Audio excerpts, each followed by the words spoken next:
تم اور میں کبھی بیوی اور شوہر تھے، پھر تم ماں بن گئی اور میں باپ بن کے رہ گیا۔ تم نے گھر کا نظام سنبھالا اور میں نے ذریعہ معاش کا، اور پھر تم گھر سنبھالنے والی ماں بن گئی اور میں کمانے والا ایک باپ بن کے رہ گیا۔ بچوں کو چوٹ لگی تو تم نے گلے سے لگایا اور میں نے سمجھایا، پھر تم محبت کرنے والی ماں بن گئی اور میں فقط سمجھانے والا باپ بن کے رہ گیا۔ بچوں نے غلطیاں کی، تم نے ان کی حمایت کر کے ان کی نظر میں ایک انڈرسٹینڈنگ موم بن کی اور میں فقط ایک سمجھانے والا باپ بن کے رہ گیا۔ بابا ناراض ہوں گے یہ کہہ کر تم نے اپنے بچوں کو ڈرایا اور اپنے بچوں کی بیسٹ فرینڈ بن گئی اور میں غصہ کرنے والا ایک باپ بن کے رہ گیا۔ تم سارا دن بچوں سے راز و نیاز کر کے اپنا مستقبل محفوظ بناتے ہوئے اپنے بچوں کے ذہنوں میں اور دلوں میں گھر کرتی چلی گئی اور میں فقط گھر کا مستقبل بنانے کے لیے اپنا آج برباد کرتا چلا گیا۔ تمہارے آنسوؤں میں ماں کا پیار نظر آنے لگا اور میں بچوں کی آنکھوں میں فقط بے رحم باپ بن کے رہ گیا۔ تم چاند کی چاندنی بنتی چلی گئی اور پتہ نہیں کب میں سورج کی طرح آگ اگلتا ہوا ایک باپ بن کے رہ گیا۔ تم ایک رحم دل اور شفیق ماں بنتی گئی اور میں تم سب لوگوں کی زندگی کا بوجھ اٹھانے والا صرف ایک باپ بن کے رہ گیا۔ یہ ایک انتہائی تلخ حقیقت ہے ہمارے معاشرے کی، اور یہ ہمارے معاشرے کی ایک بھیانک تصویر ہے کہ ہمیشہ ہر بات کا کریڈٹ ماں کو ہی ملتا ہے۔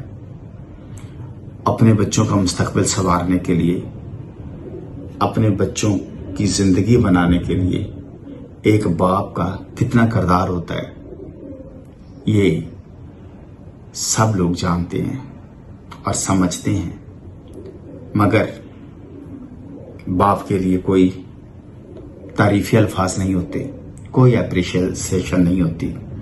باپ اس کو ہمیشہ ایک جلاد، ایک غصے والا باپ ہی سمجھا جاتا ہے۔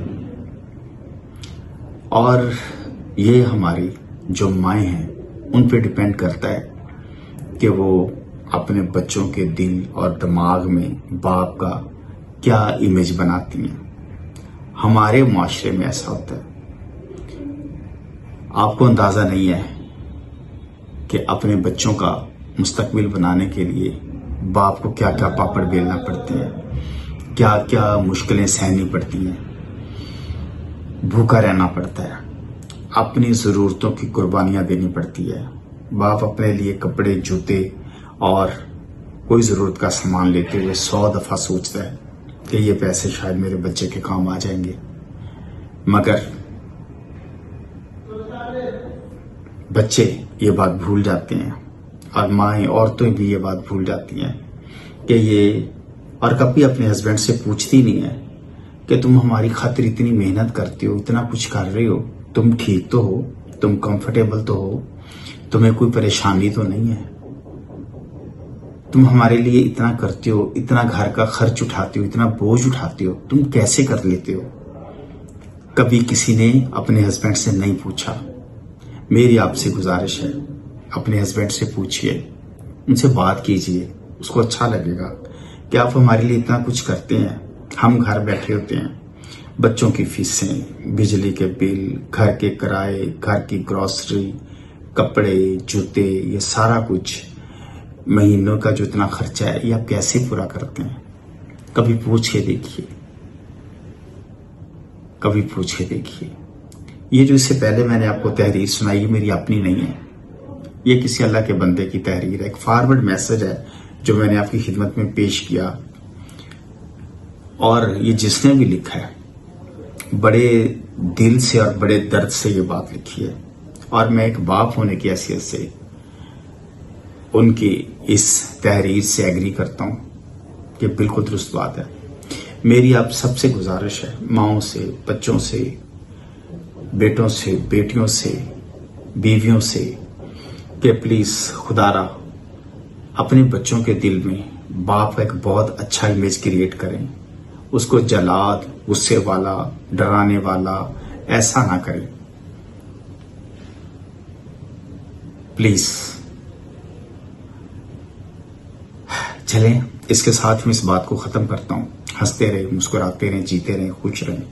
السلام علیکم۔ پاکستان زندہ باد۔